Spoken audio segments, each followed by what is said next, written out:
Welcome to Serious Business on NDTV. 30 minutes of hard business news. One topic, one speaker, and a conversation that's relevant to you. I'm Manvi Sinha Dhillon. If I say the movie names Jawan, Gadar, 2, I better be precise, Oppenheimer, Barbie, chances are you saw these movies in a cinema hall and not on a device at home. These movies in a way mark the comeback of the multiplexes and the cinema halls, a sector that struggled through and post-COVID. The comeback that I'm referring to is reflected in the quarterly performance of, and when I'm saying quarterly, I mean July to September 2023, of PVR Inox. It's the largest film exhibition company in India, and it's had its best quarter ever. Blockbuster quarter, that's what I want to call it, because there's been a steep jump in revenue, a bounce back in footfalls, the average price of tickets, the per person spend on food and tickets, all of that hitting new highs. Can PVR Inox sustain this momentum? What's the strategy for growth? I hope to get the answers from Ajay Bijli, Managing Director of PVR Inox. Thanks very much for joining us on NDTV. Congratulations. We're here at the Maison Inox, PVR Inox experience. It's a lovely space. Thank you very much. I'm going to jump straight into the skeptic point of view and ask you what's the business proposition, because this is a luxury retail space and you have your screens coming up here. So what's the business proposition the way you see it? Well, India is a very disparate market. It's very heterogeneous. So you have a customer at every price point and people have got their own tastes and preferences. So about 14% of our portfolio is premium to luxury. So we have a product called Director's Cut, we have Maison, PVR, now Maison Inox, we have Insignia. So I think the whole idea was horses for courses. So wherever we make a cinema, we study the demographic, we study the positioning of the mall, and then try to come out with a solution which complements that mall. So this mall is all about luxury. It's got all the best Louis Vuitton, Xenias of the world. Restaurants are very upmarket. Indian Accent has opened. Oberoi has got a restaurant here. The catchment is very affluent. So here we wanted to come out with a very special product. So therefore we've got 2 Insignia screens, we've got IMAX, we've got 3 premium screens, 6 screens in total. But for example, if you were to move to another catchment, where the price point, we have cinemas at 100 rupees as well. Yes, so, and I'm going to come to that in greater detail, but I'm like the shopper in me is going to ask you this question. How do you lure me away from a Louis Vuitton store here to come and watch a movie? So, you know, is this in a way, you know, more as far as the movie going experience is concerned? Well, you know, people are not straitjacketed. If you're buying Louis Vuitton, doesn't mean that you won't eat and you won't entertain yourself. I mean, you won't like stay in that unless Louis Vuitton himself. I mean, they themselves start showing movies in their cinemas, in their outlets. So basically, I think people like to have various experiences. Shopping is one experience under one roof. That's what luxury malls like Jio have done, Emporio in Delhi have done. Then they like to go and have a meal as well, and they like to see a movie as well. So I think all these activities complement each other. So we will not take you away from buying whatever you're buying, but at the same time, after you're exhausted making those choices, because I think shopping is stressful. Eating is stressful. People count, you know, what they should eat, what shouldn't. This is pure entertainment. This is escapism, and I think this is what we bring to the table. So that's our proposition. And you know, I cut you off earlier because when I'm reading about what's happening at PVR Inox, there'll be one day when you're launching screens in Bhubaneswar, new for that market in terms of the experience that you're offering. Another day we're here at a, you know, a premium sort of discerning kind of consumer space. So is that what we can expect more and more of from PVR Inox? Diverse demographics and therefore diverse offerings? Absolutely. I mean, we've got 1700 and whatever 12 screens. As I said, only 250 odd are luxury screens. Mostly are at a price point, and you refer to our results. I think our ATP average ticket price was not more than 260 rupees. So that's the average ticket price that we've got. But because the whole proposition of the company is to get people out of their homes and watch movies on the big screen. India is a very volume driven market. There's a whole quantity of 1400 films on the supply side, and there's 1.45 billion tickets that gets sold on the demand side. And as I said, it's a very disparate market. It's very diverse. You've got at every price point a consumer wants to go out and entertain himself. So therefore, our idea is that we should come out with a solution for every price point. So this is one solution for the discerning customer, and then there's another solution in various other catchments and demographics in India, which is at different price points. So I want to get some meat on what you've just said. Yeah. A couple of quick questions. How many screens are you looking to add over the next year, 2 years? I'm sure you've set some targets. Are these going to be in towns that you haven't traditionally been in, what we call tier 1, tier 2? And are you also therefore resizing your portfolio, reorienting it and shutting down, because there are reports of shutdowns as well? Well, our business is, this is a lot of questions there. Yeah. Let me start with the last part, which I remember more distinctly. And it's something that is, people have been concerned about. What they don't understand is that we are a retail business. I'm a retail outlet, and I'm in the middle of a mall. So suppose the mall itself becomes decrepit and dilapidated, and the lifts don't work or the escalators don't work, and I'm on the 3rd floor. It's very difficult for me to attract customers over there. So some of the screens that we have actually closed down are the end of their lease life cycle. Okay. Not because of any pessimism or skepticism I've got about that particular market. Case in point is Chandigarh, we closed 4 screens, but I'm opening 17 more screens in Chandigarh. So that means that we are still very bullish and optimistic about the market, because the new malls have, those malls, so we're a 25-year-old brand now.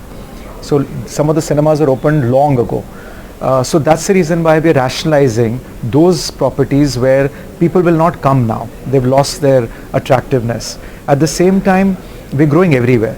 It can be, big cities comfort me a lot, because the population is always increasing.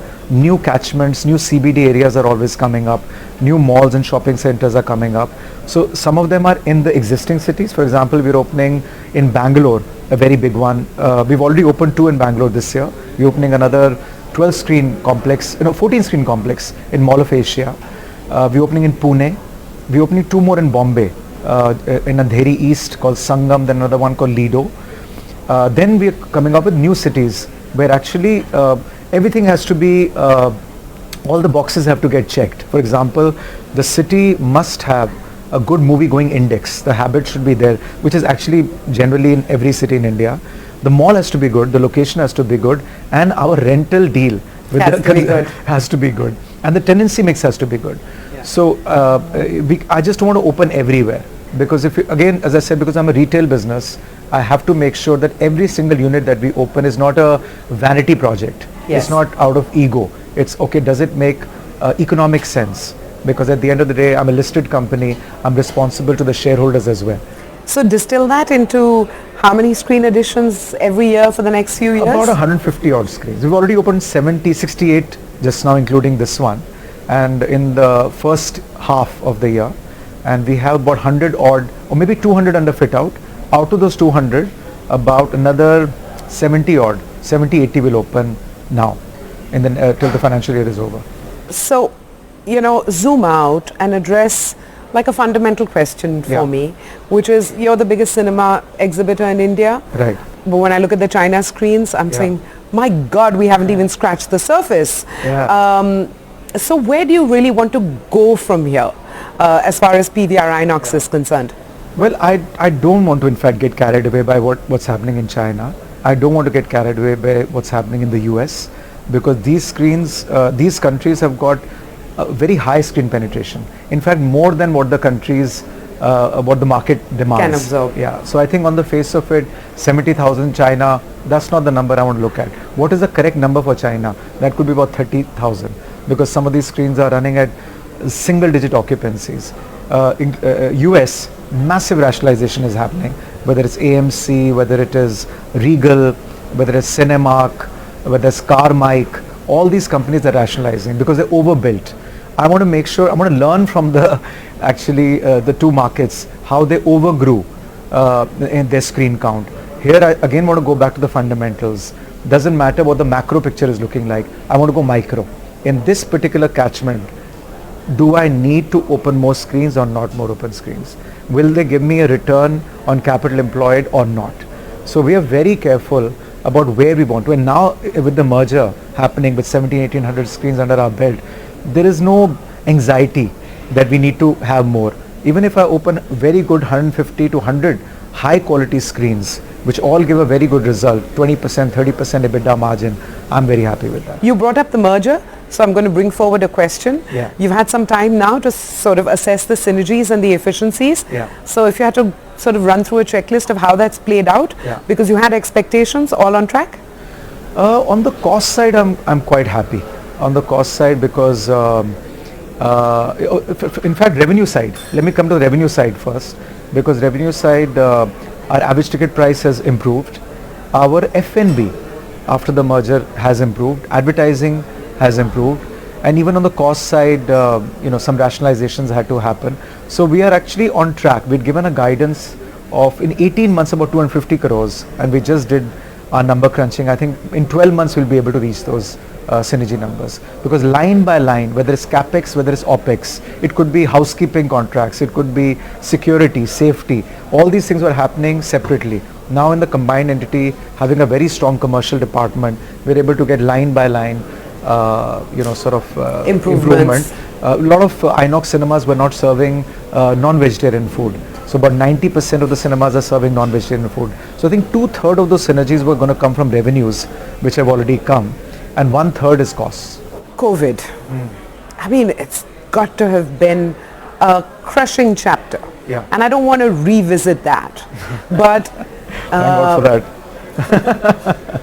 But living through, navigating, coming out the other side Yeah. of an event like that, how has it shaped your business management approach, how you define, draw up strategy? Has anything sort of fundamentally shifted? I'm a completely different man on the other side. I'm a completely different manager and a human being. That was a body blow. It is difficult to define, like coup de grace to another level altogether. Anybody who's suddenly finds that the shutters are down and revenues become zero, there's no other avenue, period, finished, over. All eggs were in one basket, would obviously feel the hit. And habits change. So 18 months is a very long period. We had staff that we had to take care of. We had rents to pay. The company was on a steamroller of building cinemas, so there was capital, there was debt, a lot of things were happening. One, of course, I'll get philosophical and say there was divine intervention that we survived. And second is that, of course, we were very fortunate that the developers who we have to pay rents to, all our properties are leased, they were very, very cooperative. So we got into the Zoom calls, met whoever we could and tried to get reliefs from them. They gave us a lot of relief. We were also able to get a lot of support from the markets. The markets still believed in the brand, even though we were shut, even though streaming services had the decibel level of people watching on OTT had gone to another level altogether. Yet the markets believed in us. We did a rights issue. We were able to raise money. We did a QIP of 800 crores. We were able to raise money. Some debt restructuring we were able to do. So those 18 months we showed up some liquidity. We also were able to reduce our costs. And the sum total of it all was that somehow we were able to drag our feet throughout and survive in those 18 months. I had to keep, all the top management kept their chin up. Our own team, without me even asking for, took huge haircuts on remunerations, on salaries. I mean, I was shocked that I was only thinking about it, I'll have to do this as well. Before I could even finish my thought, I got a call from my top team and they said, sir, you don't have to say the word. This is something completely unprecedented. Just don't worry about it. Everybody will take a 50% haircut. If more, let's just make sure the ship stays afloat. So I think we were just extremely fortunate. Otherwise, very difficult. I mean, the other thing, of course, is, just OTT platforms, just the comfort of watching from home. Yeah. And you acknowledge the fact that, viewing habits changed during COVID. 18 months is a long time. Yeah. How do you sort of get around that phenomena that is still playing out? Actually, funny enough, that didn't bother me that much than the other aspects that I just mentioned. How do I take care of costs? How do I shore up liquidity? Of course. What bothered that, because of the fundamental belief and my experience in this market for the last 33 years, I think two engines that have made our business survive has been the supply side and the demand side. So I was quite sure, even for economic reasons also, I felt that the filmmakers, whether it's international film fraternity or the Indian film fraternity, they're going to go back to making movies for the big screen. This is an aberration. On the other side, I think consumers definitely, human beings will not remain incarcerated at home. They're being forced to stay at home. Forced in the sense they don't have a choice. Yes. I'm not saying that they should have gone out and they were forcibly. There's no choice. They had to be. So therefore, they also did not have a choice but to entertain themselves on the small screen. But the moment they'll get an opportunity to be able to go out, the moment the skepticism of will they catch the disease or not go away, and the medical fraternity will prevail, so many things will happen, people will go out. So There's you no had question. that conviction. So I had conviction both that supply of films will come, and whatever was happening didn't bother me that much, honestly speaking, because ours is a very mom and pop film fraternity. Okay, we are not like 6, 7, even studios struggled. But there what happens is people don't have the staying power even here to make content and then hold on to it for 18 months. Yeah. So earlier, maybe I got a little anxiety when somebody said, like an Akshay, that I'm releasing the movie on OTT, because OTT platforms were only showing TV shows. Nobody was showing movies. So that's a change that happened. But suddenly they were showing movies and monetizing, the content that they had made. So it bothered me a little bit. Then I said, listen, who am I to object? What can I do? My shutters are shut. I can't say, listen, hold on to the movie. And I didn't know when the cinemas will open. But I knew that once the cinemas do open, again that monetization journey of a content will go back to its original form. It will go to theatrical, people will monetize it theatrically, then it will go to OTT, satellite, TV and all those things. And that's what happened. And the moment we opened the cinemas in April 2022, suddenly RRR, KGF, so many movies. In fact, that quarter was also not equally good, but as good, almost as good as the quarter and that we did just now. coming as it did straight out of COVID. Oh, people just went crazy. Which, I'm quoting something that you said recently. You're sort of joint at the hip with the film industry, right? So I mentioned a few names. I said Jawan and Gadar too. But how do you sort of plan or insulate is the right word, if there isn't a Jawan or a Gadar too? I'm assuming then there's an Oppenheimer and a Barbie, and if there isn't that, then there is regional cinema. Give me a sense of, on the supply side, how are you thinking about managing ups and downs? You see, as I said, there's only 52 weeks in a year, and there are 1,400 films coming. So one big movie, if it doesn't do well, it doesn't bother me so much, because there could be a movie like Kantara. Kantara was made for 20 crores. It did 350 crores. So I always find Kashmir Files, small film, did incredibly well. Kerala Story, small film, did incredibly well.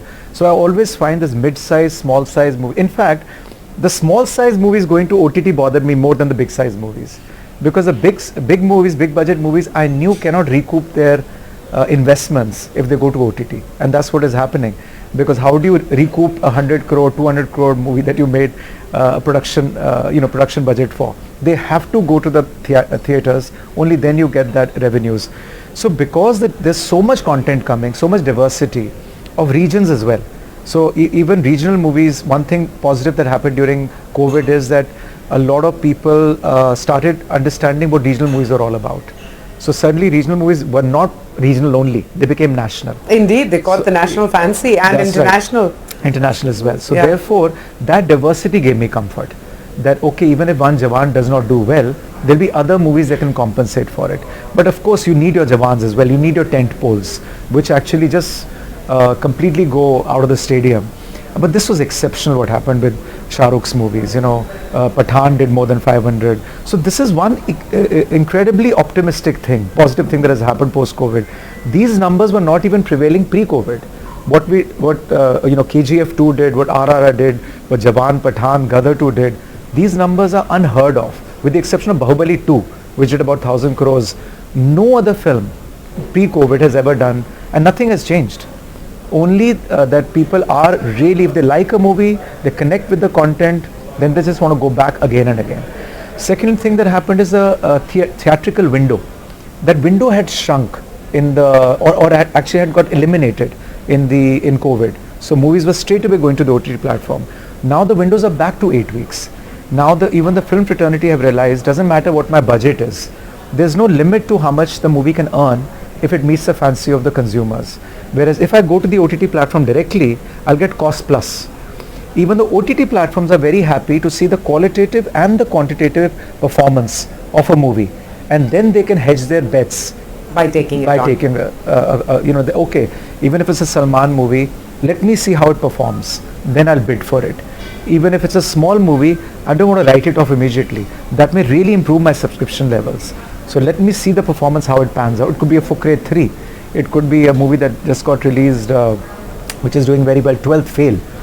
Small film, but it probably ended up doing 60-70 crores. So now even the producer, Vidhu Vinod Chopra, is very happy that he can do a good job of monetizing his film on the other platforms.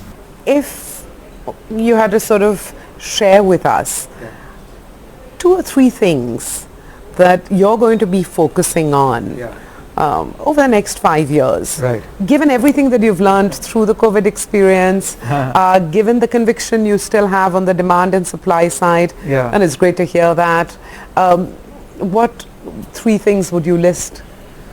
I don't know whether I have a number in mind, whether it's 3 or 4. I'm very clear that COVID has taught us one thing, and if we don't learn from that experience, I think it'll be ridiculous, is that we don't have to keep on trying to sweat the asset. We must sweat the brand now. The brand is recognized, PVR, Inox and the combined entity, amongst the film fraternity, amongst the consumers. I'm joined at the hip not just with the films, I also joined at the hip with the retail industry. Therefore, is it possible to come out with some adjacent businesses around what we've created? 200 million people will come to the cinemas this year. That's the kind of number. Is there something more that we can offer to them, which is beyond the 4 walls of the cinemas that we have got? That's what I'm spending a lot of time with. What other adjacencies I can bring so that tomorrow, God forbid, if shutters are down, my business revenue still keeps streaming. And they don't get stopped. So that is something that most of my management time is getting spent, because we are fortunate, we have a great team, after the merger, in fact, very good team looking after the circuit. Honestly, there's hardly much value I can add to the exhibition business. Okay, I love my cinema business, so I'll keep doing innovations and stuff like that here and there, because that's all I do. But more than that, what else can we do to make sure the company remains insulated from any such black swan event? Well, I know we're short of time, but I have to ask for, when you say adjacencies, I have to ask for one example, because my mind is racing all over the place here, trying to think what. It could be F&B. Currently, the entire F&B, we are like the 5th largest QSR brand in the country today, okay? But everything is post-ticketed.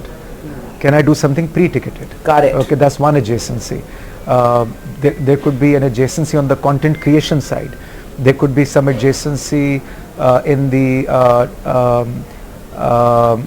delivery of content in another platform. These are all thoughts. What you screen also in a hall. Yeah, correct. I mean, what could we watch a final of a cricket match? That's right. There could be events. We have a huge, so many events we do. When we do premieres, can we have something, can we become an entertainment company, which is, where the focal point, the magnet is still the cinemas. Got it. Yeah. Well, it's been lovely talking to you. Thank you. Nice talking to you as well. All the best very much. Thank you. On the journey ahead with PVR Inox. Thank you. Thank you for making the time to be on NDTV. Thanks for having me. Thank you.